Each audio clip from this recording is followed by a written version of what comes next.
Dis-moi, Rick, j'ai l'impression que ça devient un peu n'importe quoi The Walking Dead.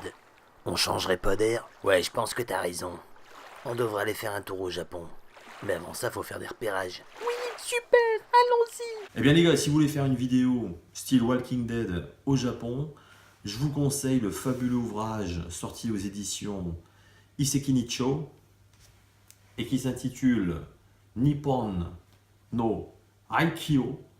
Ouais, je sais, ils sont fans des noms compliqués chez eux, hein, mais bon, c'est comme ça, hein, on fait avec. Un livre bourré d'images sublimes, absolument fabuleuses, merveilleuses, envoûtantes, déroutantes.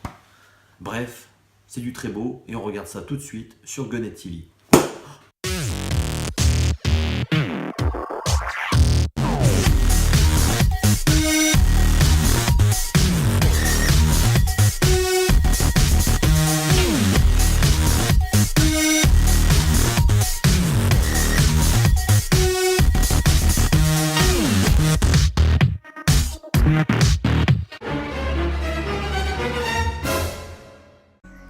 Eh oui les petits amis, Nippon no Haikyō, sous-titré Vestiges d'un Japon oublié, est un livre à part. Un livre captivant, sidérant par les photographies de son auteur, Jordi Meiho. En effet, hôtels, hôpitaux, maisons, villages, parcs d'attractions et même des îles abandonnées, le Japon regorge de lieux en ruine, appelés Aikyo.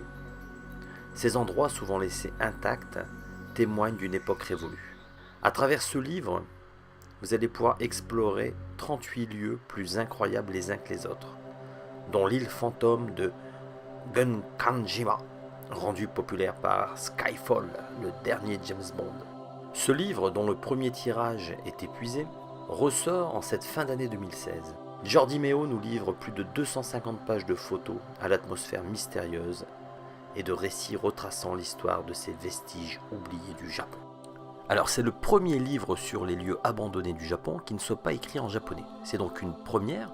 Alors même si ce titre est déjà sorti en 2013 chez le même éditeur, cette réédition tombe à pic parce que c'est un livre rare qui permet de découvrir des lieux à l'ambiance post-apocalyptique. C'est vrai que quand je parle de Walking Dead, quand on feuillette les pages et qu'on contemple les photos, effectivement, automatiquement, ça vous fait penser, je dirais, à des endroits maudits où il s'est passé quelque chose de dramatique.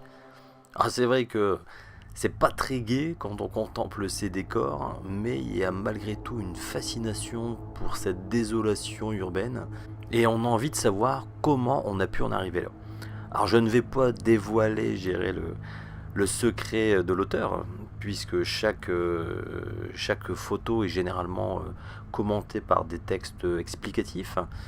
On voit effectivement que souvent ce sont des causes économiques qui ont poussé à ce que les Japonais désertent les lieux, mais il n'y a pas que ça. Donc je ne vais pas en dire plus, je vais plutôt vous inviter à découvrir ce livre absolument fabuleux, que je vous conseille fortement parce que moi je l'ai acheté sur un coup de cœur.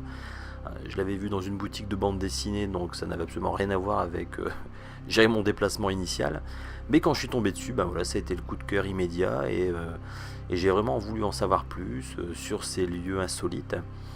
Et donc, écoutez, pour ces fêtes de fin d'année, je vous conseille de le commander au Père Noël, puisqu'il est de nouveau disponible et à mon avis, il ne va pas le rester longtemps.